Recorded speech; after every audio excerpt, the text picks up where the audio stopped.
Welcome in to sportsbookreview.com. This is the Week 3 Big Game College Football Show. My name is Christopher Giannini, and I want to say thank you. I appreciate you joining me this evening.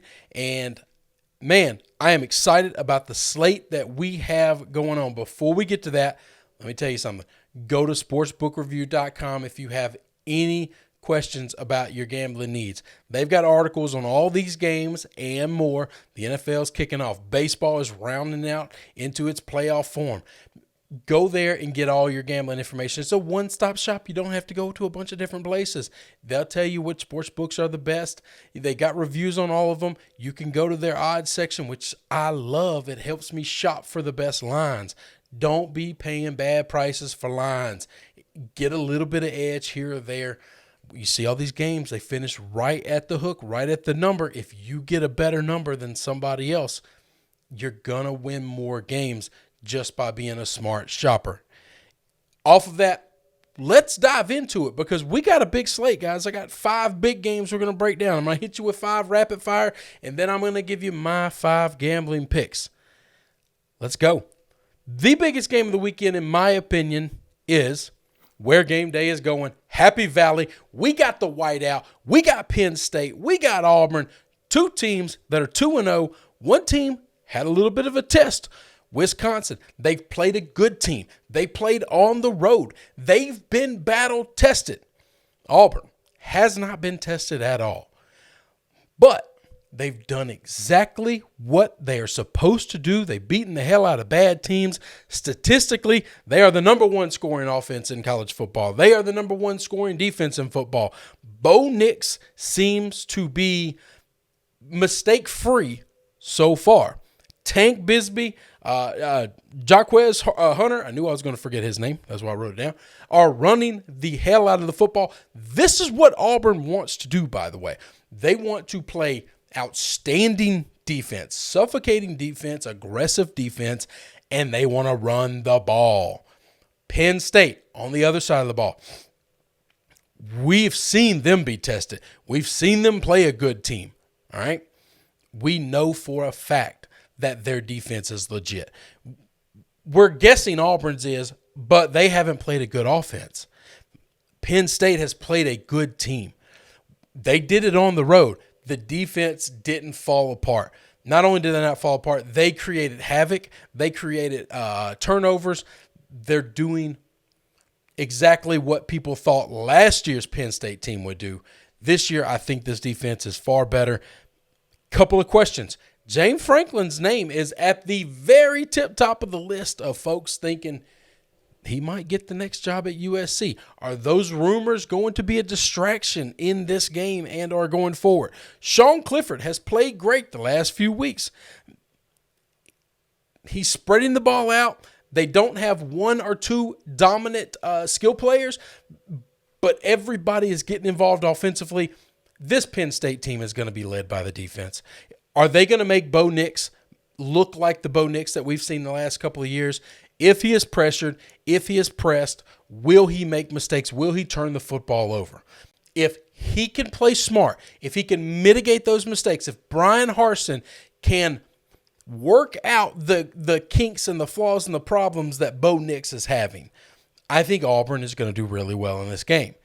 If not, and Bo Nix he turns back into the pumpkin that he's always been against this great defense, Penn State is going to have their way with them. I believe that. I believe they can score on defense.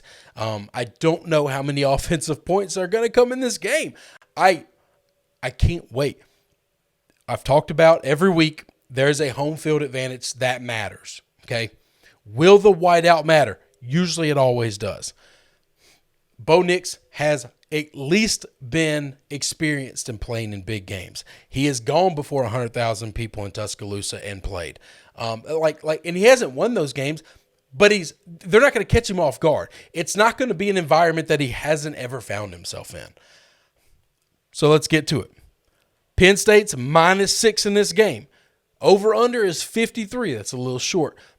I don't know that I care. I think I like the under pretty big here. I think both these defenses are going to be really good. I think Auburn, to protect Bo, is going to want to run the football. I think they're going to put him in easy passing down situations. I do not see them trying to play no risk it, no biscuit, let her rip, tater chip, kind of throwing the ball down the field like previous offenses in the past. Bo's not great at that, okay?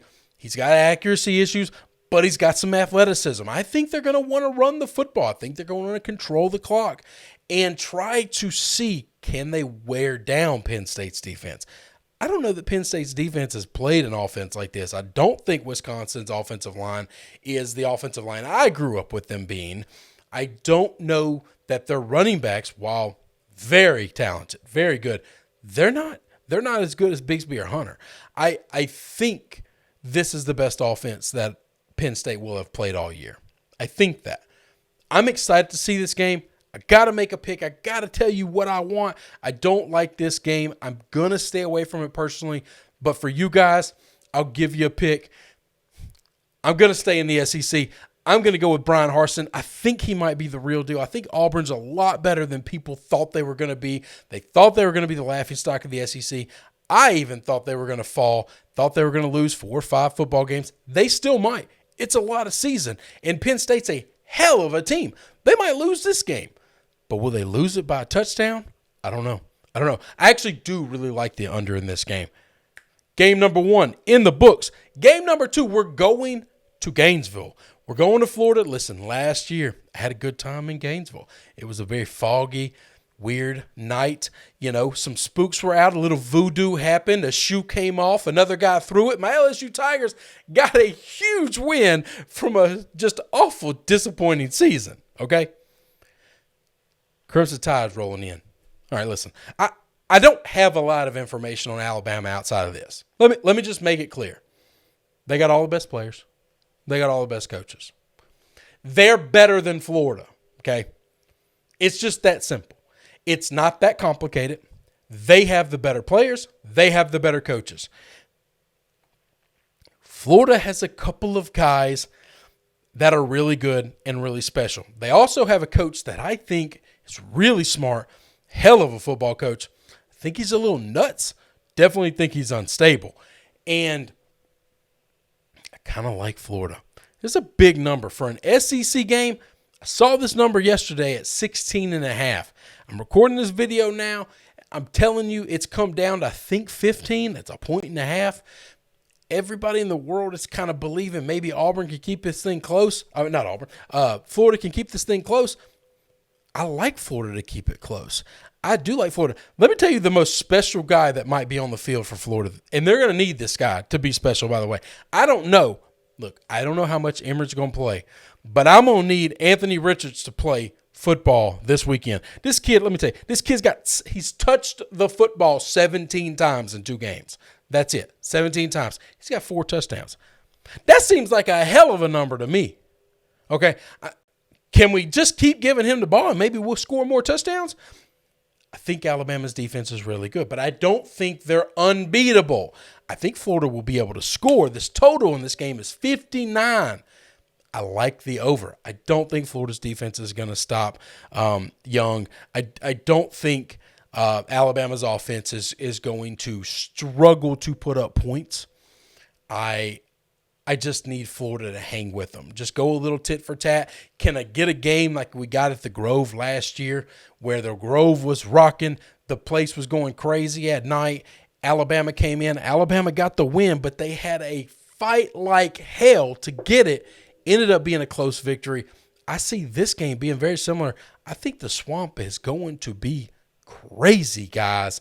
This is one of the environments. They want Bama. Bama embarrassed them last year in the SEC title game. There's a world. This game gets ugly early. The crowd completely gets out of it, and Bama just does what they do and steamrolls everybody.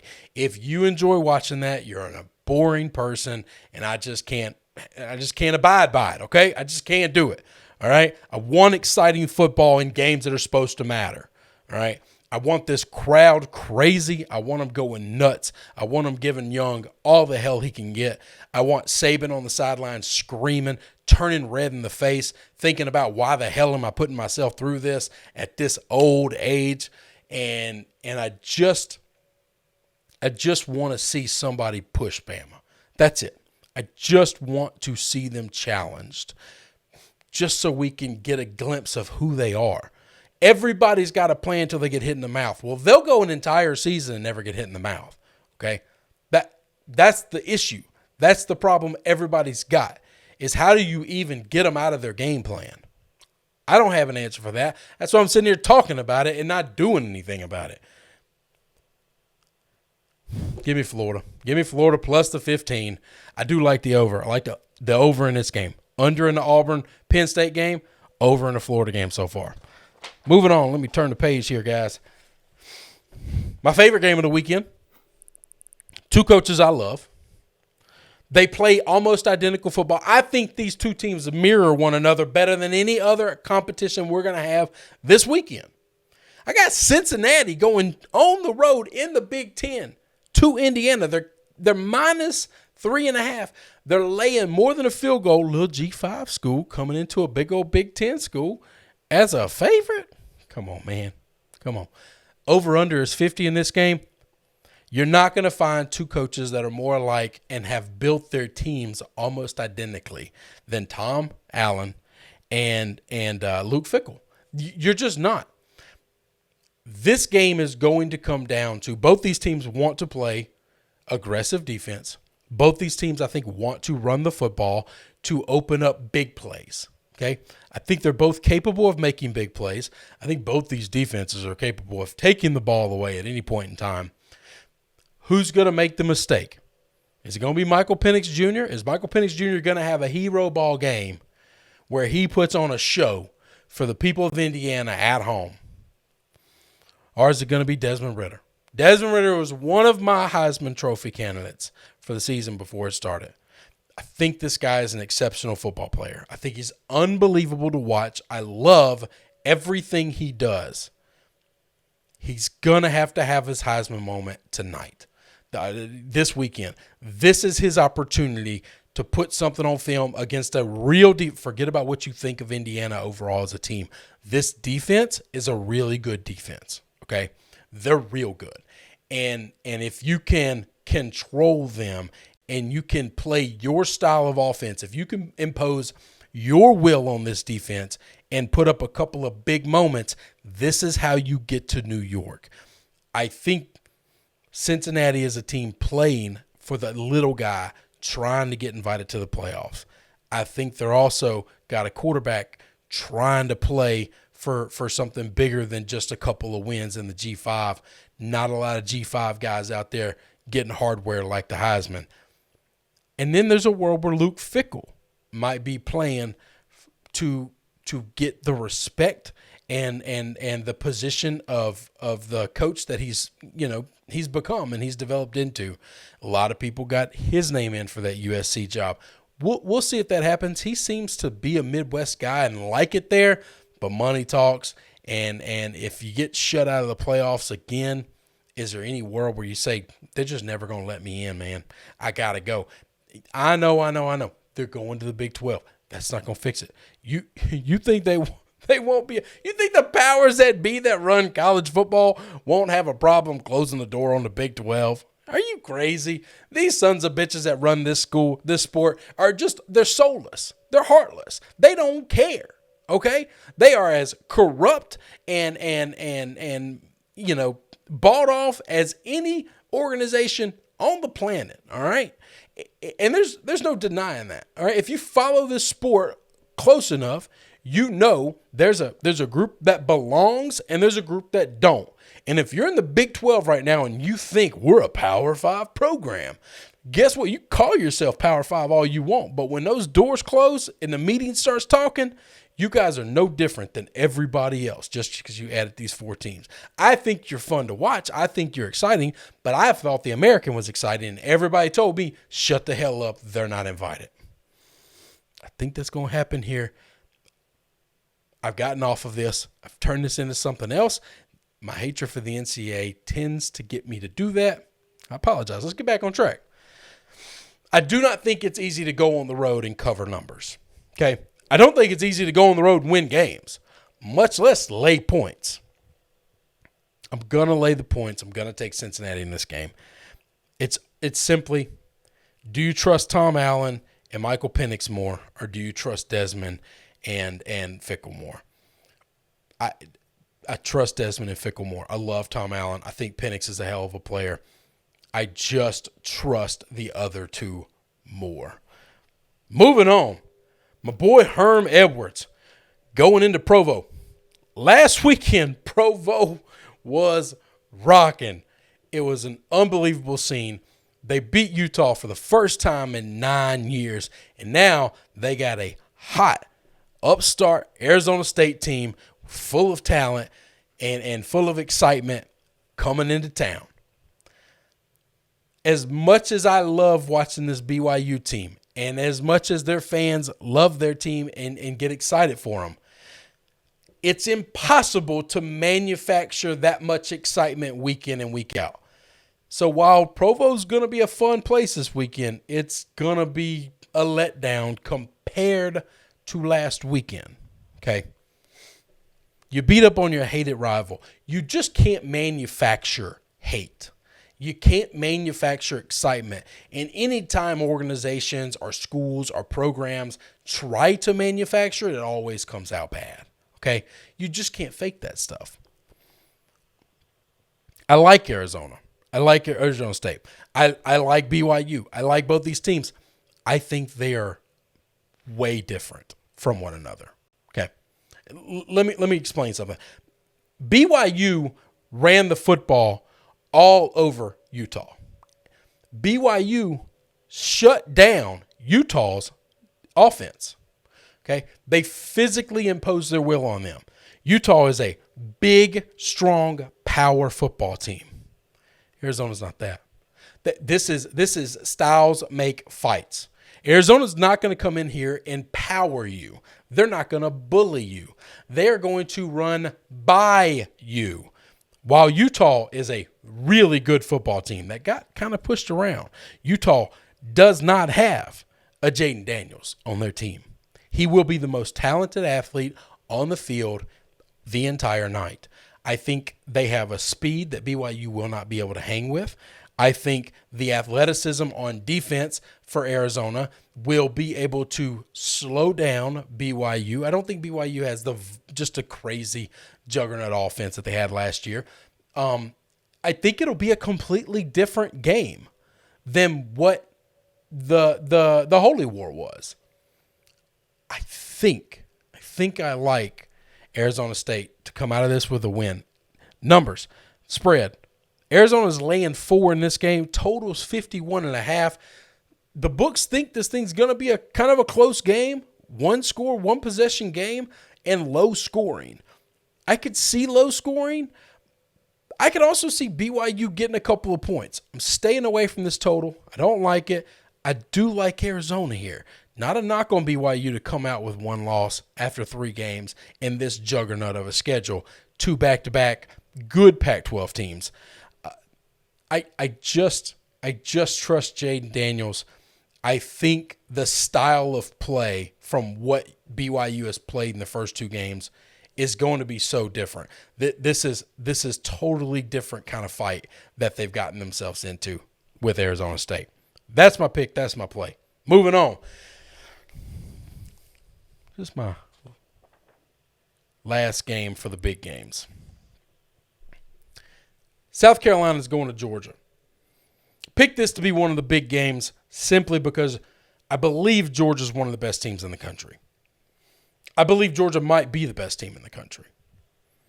I think it's important to talk about them in retrospects to the rest of the league. Okay? I do think this team is special. They played last week against a UAB team that I'm very partial to. If you follow me at all, you know my feelings and thoughts on Bill Clark. I respect the hell out of that man. I think he's an unbelievable football coach.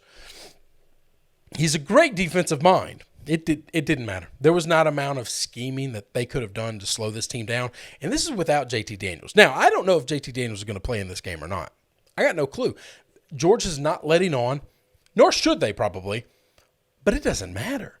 That offense did not miss a beat against UAB. I don't know that South Carolina is much different than UAB. This is a tale of 2 different teams doing 2 different things. Georgia is trying to win a national championship. South Carolina is trying to get bowl eligible. They're just trying to go 6-6, all right? They're trying to come here to Memphis to play in the Liberty Bowl, okay? That's a win for them. That's a successful season for Shane Beamer. They're on two different trajectories. I like this game, and I wanted to talk about this game for one reason. The ultimate equalizer in what we do in this show at SBR, and you guys watching more than likely, is we bet point spreads, baby. And the point spread is the ultimate equalizer. This mother has gotten up to 31.5. There are big boy football teams playing FCS schools that ain't laying 31.5. Okay? So we got two lines of thought here. There's a world where Kirby can name his number, and if he wants to beat these boys by 31.5, he can. He absolutely can. And then there's another world where Kirby says, let's beat the shit out of them, and then let's get out of here healthy.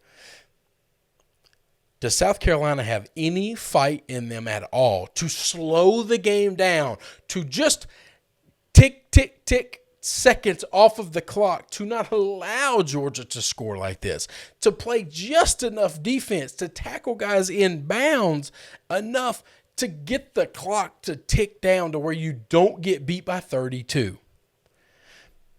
I actually think they do. I think this is way too big of a number. I think if you beat a team by 32, you just wanted to run it up on them. And I don't know that that's Kirby's idea right now. Kirby is dealing with some pretty key injuries. He's lost guys in just practice for the season with ACLs and Achilles, and JT Daniels is out now. There's no reason I'd ever play JT Daniels in this game, even if he is healthy. Now, if he wants to play, you treat it like a preseason game. You get him in there for a couple of series. You let him, make sure he doesn't go 2 to 3 weeks without playing football, and then you get him the hell out. And then you just try to make sure that no key injuries happen if you have the game in hand. Now, let's be careful. A couple of years ago, little old South Carolina, who was one of the worst teams in the East, had Vanderbilt not been there, goes into the hedges and beats Georgia straight up. A year that Georgia's trying to compete for a national title. Is it outside of the realm that South Carolina can give them a fight? No. It would surprise me, but I don't think it's impossible. That's why I take all the points. Even if Kirby wants to kick the shit out of them, he can do that and not cover 32. 31.5 is just too big of a number.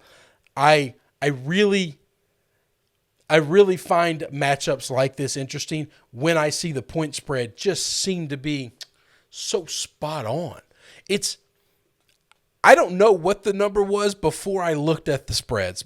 Before I was looking at games, I had no clue how big the number had to be for me to even consider South Carolina. I saw 31 and I thought, oh shit, that's good enough. I'll take it. Look, I'm not opposed to stepping in front of these freight trains of teams. I'm just not. You guys have watched long enough. You know me. I'm not scared to take a dog. Betting dogs is ugly. Betting dogs is hard. Sometimes you just got to hold your nose and swallow. But when they hit and you get to say, I got a ticket and I bet against that team, I bet against that big boy and I wasn't afraid to step in that truck, it's pretty fun. You're holding a plus 31 ticket. You kind of get at least to wait till the middle of the end of the third quarter before you even have to worry, right? I mean, if you're covering 31 in the first half, it's just a bad day all around, and you just chalk it up to a loss. Hope for some garbage time late. Let's move into the rapid fire. I'm going to roll through these. I don't have a whole lot of information. I'm just going to try to go quickly and hit 5 games that I think are worthy of hitting this weekend. I find them interesting. First game up, Michigan State, Miami. I'm going to go to the paper for this so I don't lose track, try to go fast. Peyton Thorne for Michigan State. I said Michigan. Michigan State, we all know that. I'm wrong. That's right. Peyton Thorne has been a pleasant surprise for the Spartans this year. He's 2-0. Did not see that coming before the season started, by the way. Miami Miami's one of the most disappointing teams I've seen all year. They just are. They beat Appalachian State, sure. They're not good at football. Not App State. This Miami team doesn't look like they know that they're playing on the same team. I don't know what's going on. I thought De'Aaron King was a really good football player. I think De'Aaron King is struggling, and I don't know, is this a mark of Manny Diaz? Is this team regressing because they're not better today than they were 3 years ago? Okay?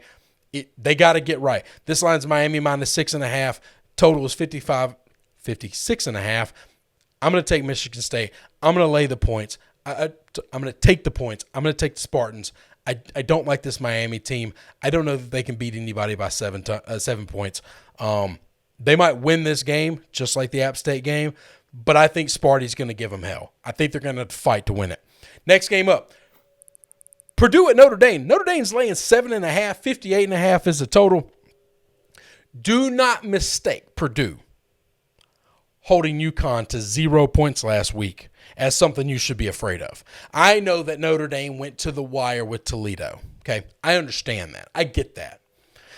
Let me tell you about Notre Dame. Notre Dame wants to run the football. The best player on their team on offense is a running back who will dust you if you give him an inch of space, and he will run flat over you if you get in his way. And there is nobody on Purdue's defense, if this guy gets loose, that can catch him or stop him. Okay? I think Notre Dame will run the football, control the pace of the game. I think their defense will be much improved because of the pace of game and the style of play. They will get after Jeff Brom's crew at Purdue. I like Brom. I like his offenses. I don't know that Purdue has the dudes to hang with Notre Dame. Notre Dame barely beating Toledo was probably the best thing that happened to them. They squeaked by Florida State, and everyone thought, man, maybe Florida State's good. And then they squeaked by Toledo, and we see Florida State get beat by an FCS school for the first time since Bobby Bowden took over the program 100 years ago. And we're all wondering what in the hell is going on with Notre Dame. And I think Brian Kelly's the kind of coach that you want. You win 2 games, but you look bad doing it. By the time you get to game number 3, I don't think they're going to look bad. I think this is a well-coached football team. They want to impose their will running the football. They want to win this game in the trenches. There's zero reason for them to not be able to do it. Minus 7.5. I will lay the points. I will take the Irish. 58.5 is a total. I think I'd go under for all those same reasons. I think Notre Dame wants to control this game, slow it down. Brom wants to spread out his offense. He wants to put up points. He wants to score fast. I think the Notre Dame defense is going to stop him from doing that. Next game up, we're going out to Wazoo. And my boy, Nick Rolovich is back, baby. He's back. He's gambling. He's throwing the football. He is putting up points in bunches, and he has got a limping Trojan walking in his door right now. I have no idea what in the hell is going on at USC. They just fired Clay Helton.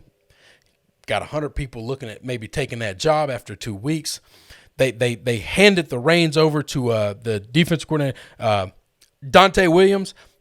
I don't know if this is going to fix it. There's a world where I've watched enough football to know that this team sees what just happened. They're embarrassed by what happened, and they get a little pride about them, and they play hard for Dante Williams. There's also a world where it doesn't matter. They can't cover anybody. I just watched Stanford, a bad offense, by the way, real bad offense, just hang 40 on you.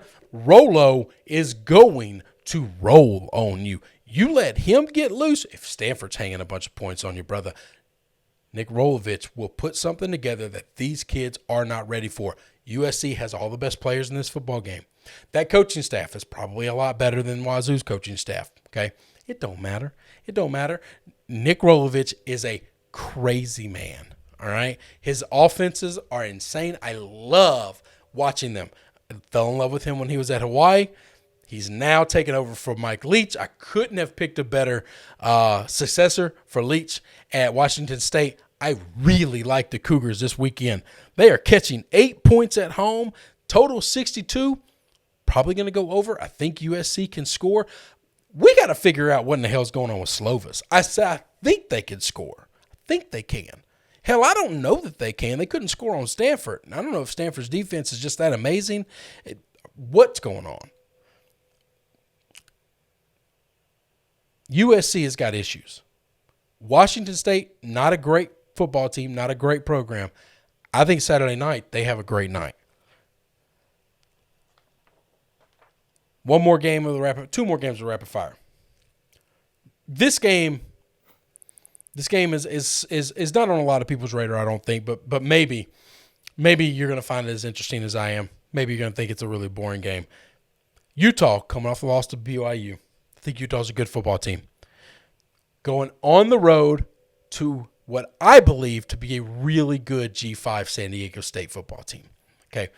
I think this Aztec team is a lot of fun to watch. They play football the way I like football because I'm old and I grew up in an old school SEC school era where we just didn't have quarterbacks come out of the SEC. Like it just didn't happen very often. Brady Hoke has this team playing in his image, which is hard-nosed defense, slow the game down, muck it up, and hit people in the mouth. They're going to play physical. They're going to play hard. Utah. If Utah had beaten BYU, this would be an upset special for me. I think I would like San Diego State to win this game. I cannot imagine a world where Utah loses 2 games in a row. Utah has this is one of those. San Diego State ain't a whole hell of a lot different than BYU. I think they're very similar. They might not be as athletic or as strong, seeing as those BYU guys are like 24, 25 years old, and these San Diego State kids are like 19, 20. There's a big age gap there. You got a lot of maturity that your body's going to go through in that span. Utah, I think, will be able to run the ball better on San Diego State than they were on BYU. It ain't going to be easy. Every yard is going to come hard. I believe that. I think this game's going to be low scoring. When I saw the total, see, I'm thinking 50, 51, 52 tops. Boys, this total was 44.5. And I thought, well, shit, that might be a little too low for me to jump on. But I don't know. I think both of these coaches want to play this game in the mud. I think they want to play it in a phone booth. I think they want to just beat somebody. I think Utah's pissed off that they lost because they think they had a really good team. I do too, by the way. And they hate losing to BYU. They're going to come in this game with the red ass, but they got to go on the road. I know they'd rather be in Utah. I know they'd rather be at home with their fans. I am excited to see this game. If you ask me, make a pick. I got to make a pick. I think I'm taking the points. It's 7.5. I'm getting more than a touchdown. I get the home team, and I think it's going to be real low scoring. Well, if it's low scoring, hell, 7.5 points is a shitload of points if this game ends up in the 30s. That's a big number percentage-wise to the amount of points scored. I gotta take the home dog. I just have to. That game is going to be my kind of football. So I'm real excited about that. Last game you got to hit on, okay? If both these teams were good, this would be the biggest game of the weekend.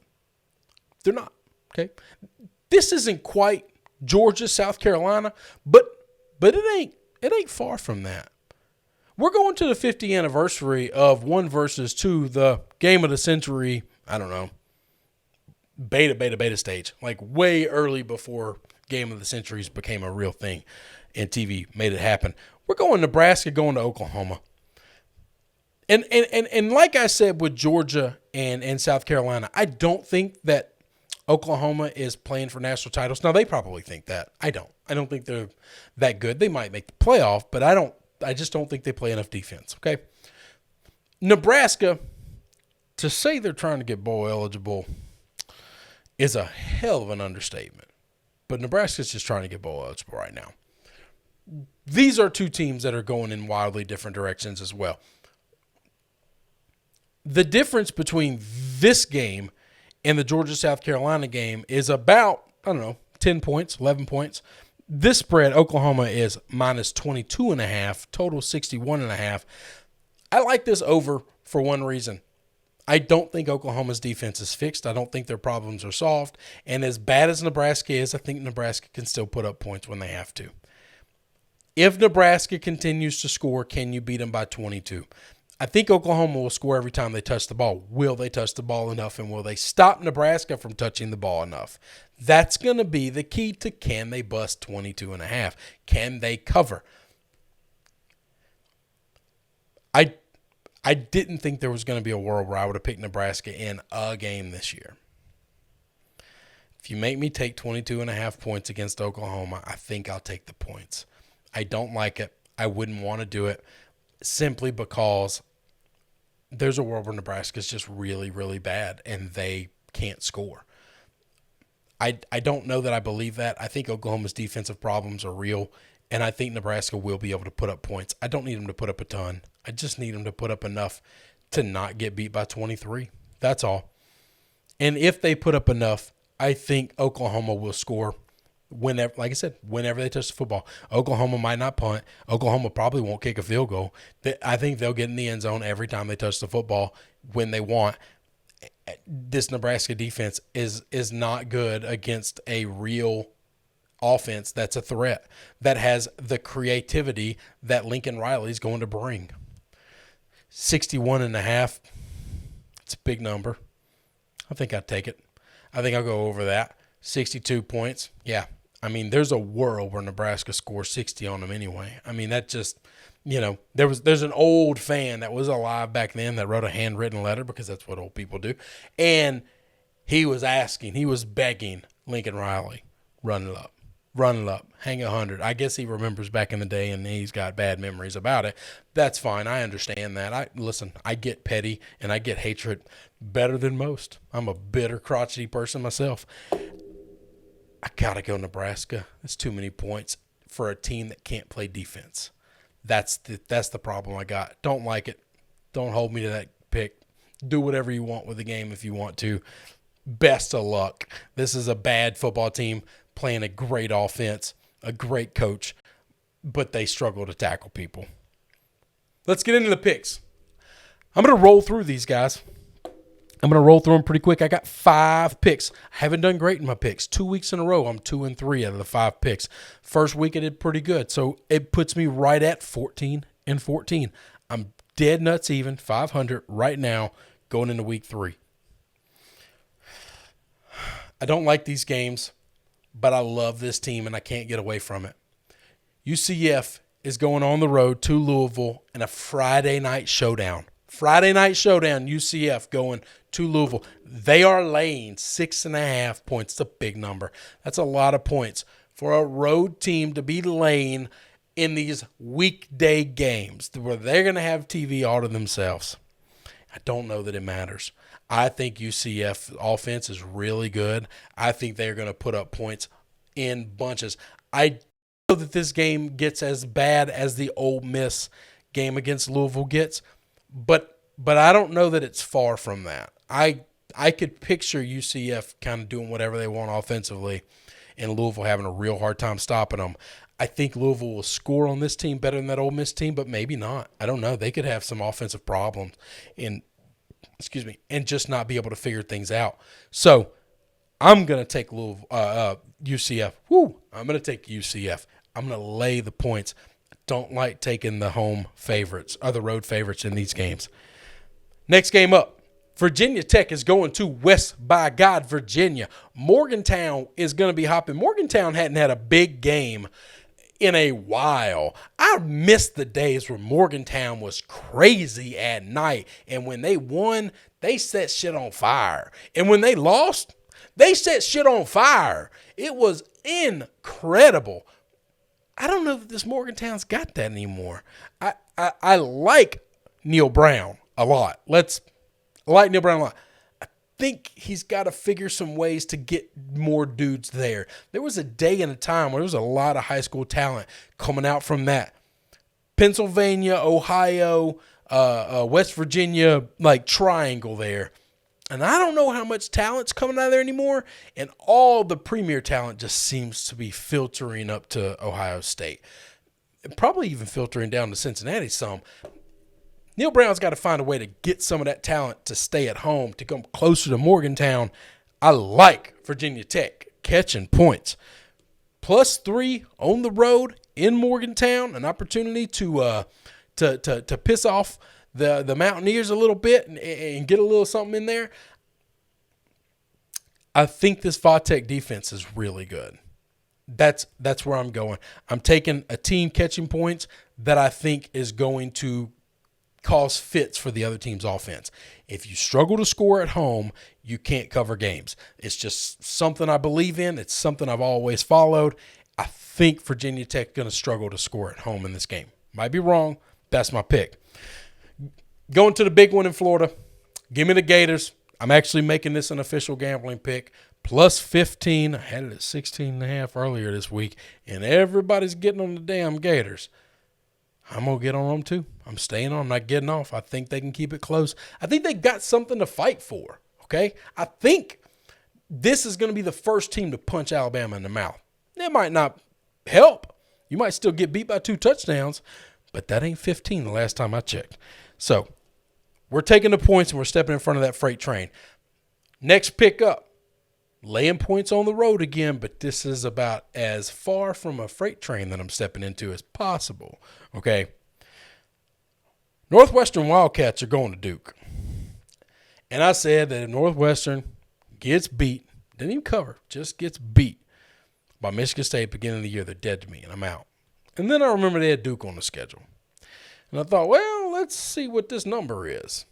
And they're laying a field goal, man. I think Duke is bad. I don't know what happened to Cutcliffe.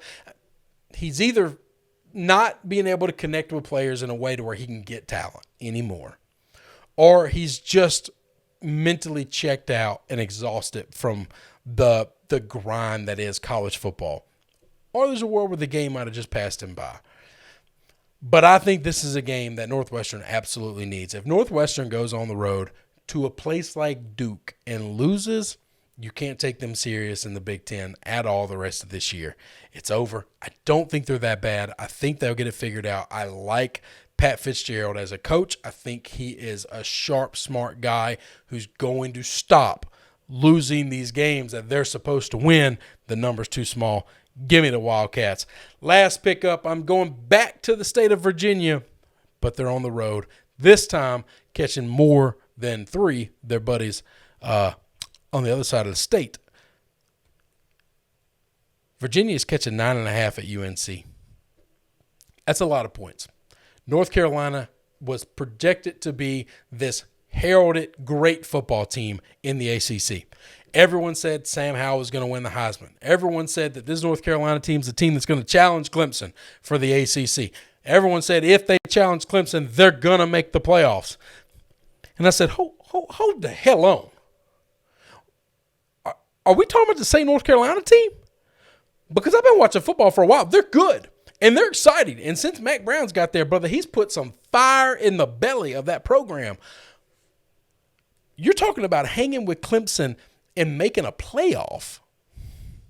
I don't know that we're there yet, okay? Not saying we won't get there, but I don't know that we're there yet. 9.5 is a lot against, I believe. Now, I don't know how good Virginia is. I'm going to be honest about that. I don't. This is I trust coaching situation. Bronco Mendenhall, in my eyes, is a really good football coach. I think he's got a lot of pride, and I think he has done a lot of good things since going to Virginia. Can he keep this under double digits? I think he can. I think Virginia's a good team. I think they'll keep this game closer than 9.5. I'm going to take the points on the road at North Carolina, and I believe that they'll cover. Those are my 5 picks. Let me run through them one more time real fast so y'all get them at once. Central Florida, -6.5. I've got Va-Tech +3.5. I've got Florida +15. I got Northwestern -3. And I've got Virginia +9.5. Thank you so much for joining me this evening. I appreciate it. If I didn't get to your game, if I didn't talk about something that you wanted to talk about, leave the game in the comments and then join me Saturday morning, 9 a.m. Central Time, 10 a.m. Eastern Time. I'll be right here. We'll be live on YouTube. So you got to catch it then or you're going to miss out. I appreciate you joining me. Thank you so much. Hit the like button. Leave me some comments. If you like my picks, tell me you think they're pretty good. If you've got some other picks, put them in the comments. Let me kind of learn from your information. If you don't like my picks, you can say that too. The nicer you are, the more I'll respond. I appreciate it. I can't wait till Saturday, guys. It's going to be fun. I can't wait to join you again for sportsbookreview.com. My name is Christopher Giannini, and I'll see you next time.